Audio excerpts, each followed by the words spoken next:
അങ്ങനെ നമ്മളിലേക്ക് വീണ്ടും ഒരു പെരുന്നാൾ കൂടി വരികയാണ്. പക്ഷേ എല്ലാ കൊല്ലത്തെയും പോലെയല്ല, ഇപ്രാവശ്യം നമുക്കങ്ങ് മനസ്സറിഞ്ഞ് സന്തോഷിക്കാൻ പറ്റുന്നില്ല.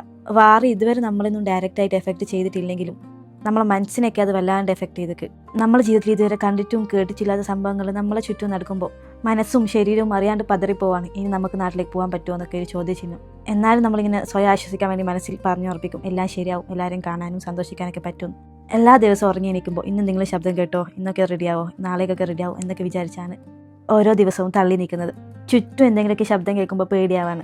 ഇൻഷാ അല്ലാഹു തആല ഇന്നല്ലെങ്കിൽ നാളെ എല്ലാം റെഡിയാവെന്ന് പറഞ്ഞ് മനസ്സിനെ സമാധാനിപ്പിച്ചിരിക്കുന്ന 2018 വെള്ളപ്പൊക്കം, 2020 കൊറോണ, ലോക്ക്ഡൗൺ അതൊക്കെ നമ്മൾ തരണം ചെയ്യില്ലേ? ഇൻഷാ അല്ലാഹ് അതേപോലെ തന്നെ ഇതും നമ്മൾ തരണം ചെയ്യും. ശരിക്കും ഇതൊക്കെ ഇപ്പോൾ ആലോചിക്കും നമ്മൾ ആ ഫേസൊക്കെ എങ്ങനെ കടന്നു വന്നതെന്ന് ചിന്തിച്ചു പോകും. എനിവേ അൽഹംദുലില്ലാഹ്, നോമ്പിന് മുമ്പ് ഖത്തറിലുള്ള ഒരു പാർക്കിൽ പോയതായിരുന്നു. നല്ല അടിപൊളി പാർക്കായിരുന്നു. നല്ല ഫോട്ടോ ഒക്കെ എടുക്കാൻ പറ്റിയ ഏരിയയും കുട്ടികൾക്കൊക്കെ കളിക്കാനുള്ള ഏരിയ ഒക്കെ ഉണ്ടായിരുന്നു. എൻ്റെ വീട് കാണുന്ന എല്ലാവർക്കും നല്ലൊരു അടിപൊളി സ്പോട്ട് പരിചയപ്പെടുത്തി തരാമെന്നൊക്കെ വിചാരിച്ചിരുന്നു. പക്ഷേ ഇപ്രാവശ്യം ഇനി അങ്ങനെയൊക്കെ പോകാൻ പറ്റുമോ ഇല്ലെന്ന് അറിയില്ല.